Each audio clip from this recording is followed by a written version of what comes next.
Suze kandi mwifuriza ibyiza ukurikira NCTV Rwanda umunsi ku munsi. Nitwa Ndayisenga Clement ngo ikaze mu makuru agezwe ari kuvuga mu burasirazuba bwa Demokarasi ya Kongo, aho drone ya FARDC yarashe igoma mu buryo bukomeye yica barimo n'umugabo wabibumbye Eloni mu gitondo cyo kuri uyu wa gatatu tariki ya 11 Werurwe 2026. Umujyi wa Goma wari warafashwe n'ihuriro AFC 23 kuva umwaka ushize 2025 hari tariki ya 27 Mutarama 2025 hakaba hari hashize iminsi 408 uyu mujyi utaraswamo ibisaso wafatwa na AFC 23. Mu rukera rwo kuri uyu wa gatatu rero ingabo za Demokarasi ya Kongo zagabye igitero cya drone mu mujyi wa Goma cyemo barimo umukozi w'ishami ry'umuryango wabibumbye ryita ku bana UNICEF. Ngo byatangajwe ko afite ubwene gihugu bw'Ubufaransa. Makuru iki gitero yemejwe n'umutwe wa AFC 23 ugenzura uriya mujyi biciye ku muvugizi w'uyu mutwe Laurent Kanyuka uvugira mu bya politiki, aho yagize ati mugiri iki gitondo umujyi wa Goma wagabweho igitero cy'iterabwoba cyakozwe na drone y'ubutegetsi bwa Kinshasa yibasira umuryango wabibumbye ndetse n'umuryango umwe bw'Uburayi. Hari mu butumwa yashyize ku rubuga rwe nkoranyambaga rwa X ku isaha y'isa 10:37 z'urukerera, akaba yagiye ashyiraho n'ubundi butumwa butandukanye. Yakomeje avuga ko mu bahitanywe na kiriya gitero harimo n'Umufaransa kazi wakoreraga ishami ry'umuryango wabibumbye ryita ku bana UNICEF. Mu baguye muri iki harimo Kalibuseti umukomeye akaba n'Umufaransa kazi yatakarije ubuzima muri icyo gitero cy'ubugume cyakozwe n'ubutegetsi bwa Kinshasa buyobowe na Perezida Felix Tshisekedi Chilombo. Amakuru yibanze kandi avuga ko abantu batatu aribo biciwe muri kiriya gitero cyagabwe ya Kongo. FARDC nabo bakorana muri iyi minsi bari gukoresha cyane ibitero byo mu kirere kirwa n'ibindi bitero byo ku butaka. Hanyuma kandi ni igitero bivugwa ko cyari kigambiriye abayobozi b'umutwe wa AFC 23 byakekwaga ko bari mu nyubakwe nk'uko byatangajwe mu uyobozi wa AFC 23 mu bya politiki Laurent Kanyuka, akandi ko kurebye nawe kuri ayo mashusho yo ku ntiriya nzu yarashwe cyane biragaragaza ko abayirashe bari bafite amakuru yuko abayobozi ba AFC 23 bashobora kuba baba bari muri uriya mujyi bakaba bari muri iriya nzu. Kinshasa iravuga kuri kiriya gitero cya drone ni igitero cyakora gikurikira ikindi nka cyo cyaba mu kwezi gushize ku ya 24 Gashyantare 2026 kikaba cyarahitanye abari muri Lieutenant Colonel Wiringoma wahoze ari umuvugizi w'igisirikare cya ARC 23, akaba yaraguye muri icyo gitero ari kumwe n'abandi basirikare 18 ndetse n'abarinzi b'umugaba mukuru w'ingabo za AFC 23. Iki gitero rero kikaba cyamaganwe vuga ko ari igitero kigamije gusubiza inyuma guterwa impungenge akaba ari zose, mu gihe kandi cyanibasiye n'uyu mukozi w'umuryango mpuzamahanga cyabikora babirebera hirengereye bashinje umutwe wa AFC 23 kwitwara nk'intama imbere y'ikirura, dore ko ukomeza kugenda ugaragaza ko ugerageza kubahiriza ibyo uba warasabwe gushyira mu bikorwa bijyanye n'agahenge guhererekanya imfungwa, ariko ikabikora ku ruhande rwayo mu gihe kandi iyo ntacyo ihabwa, kuko abasirikare bayo basaga 700 n'abandi bafitanye bikorwa bayo bafunzwe na Kinshasa kugeza magingo ya Kinshasa ntawe yari yatanga, mu gihe kandi igenda irekura abasirikare ba Kongo yafatiye ku rugamba, dore ko mu minsi ishize yarekuye abasirikare barenga 5,000 ibashyikiriza kandi yagiye itanga n'abandi.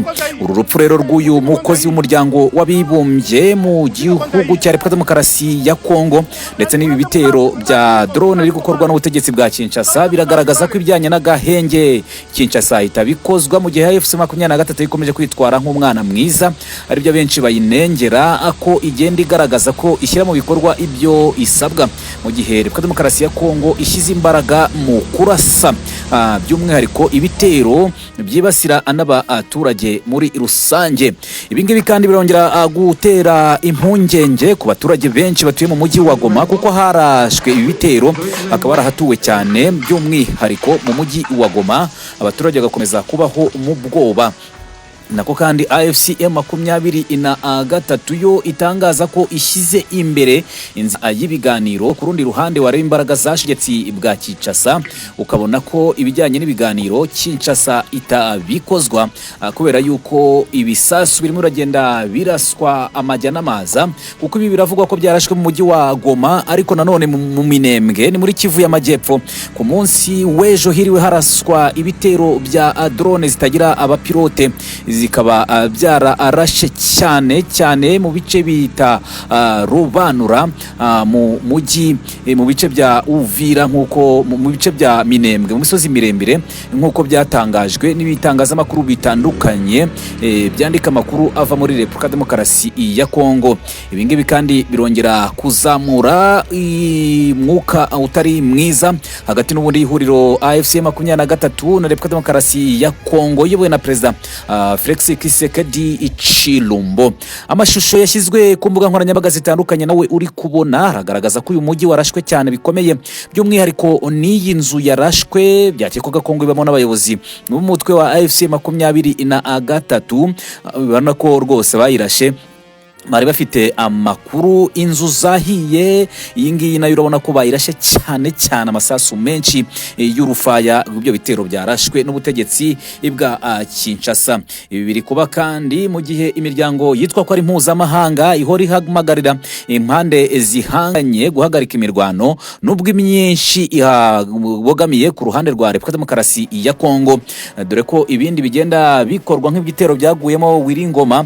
Nta muryango n'umwe witwa ko ari mpuzamahanga ari wagira icyo ubivugaho, ariko ubwo AFC M23 yagabaga ibitero bya drone ku Kisangani, ku kibuga cy'indege cya Bangkok hariya Ikisangani, akaba rero waravuze ko AFC M23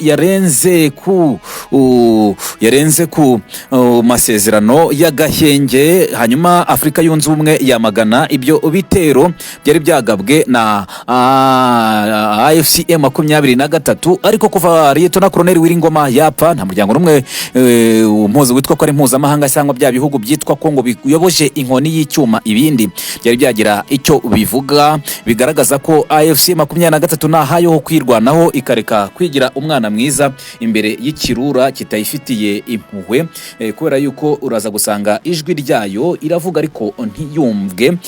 Ibingibi biragaragaza ko ari ahayo ho kurwana, kuko n'ubundi mirwano iracyakomeje yaba muri Kivu y'Amajyepfo na Kivu y'Amajyaruguru. Ku munsi w'ejo kandi iki gitero kibaye mu gihe kandi n'ubundi hari habaye ikindi igitero cyari cyabaye, bivugwa ko ari FDLR yari yagabye igitero n'ubundi muri Repubulika Demokarasi ya Kongo, by'umwihariko mu gice kigenzurwa na AFC M23 ivuye muri pariki ya Virunga, iraza ije gusahura amatungo, ariko habaho no gusakirana no kurwana hagati y'ingabo za AFC M23 ndetse na FDLR, aho bitangazwa ko kandi hari nabo muri FDLR basaga igihumbi bafashwe mpiri muri iyo mirwano yabaye hagati ya AFC M23, kuko ari humvikanye urusaku rw'imbunda nto ndetse n'imbunda nini muri icyo gice. Ibingibi rero byo kurasa ku murwa mukuru wa AFC M23 twavuga ko Goma, mu miji igenzura umurwa mukuru wayo akaba ari Igoma muri ntara ya Kivu y'Amajyepfo na Kivu y'Amajyaruguru, aho n'ubuyobozi bukorera bwa AFC M23 bukorera mu mujyi wa Goma, birongera guteza impagarara n'intugunda bijya imbere ku rugamba, mu gihe ibitero bya drone bigabwa n'igisirikare cya Kongo FARDC byaba bikomeje kugabwa ku murongo w'urugamba. Ibyo ngibyo rero nibyo biri kugenda bigarukwaho cyane mu karere ka Afrika y'Uburasirazuba muri rusange, kuri ibitero bya drone byarashwe n'igisirikare cya Repubulika Demokarasi ya Kongo, aho bamwe baravuga ko ari ibikorwa byibasiye umuryango mpuzamahanga ko hagwemo umukozi wabo, nk'uko byatangajwe na Vice Guverineri wa AFC M23, akaba nawe yagiye ku rubuga rwe arandika, akaba yitwa Manzi Wiri, avuze ko ibingibi ari ibikorwa by'iterabwoba bigamije umuryango w'abibumbye ndetse bikaba bigamije n'ibindi bikorwa bitandukanye byo kuhonyora ubuzima bw'abaturage.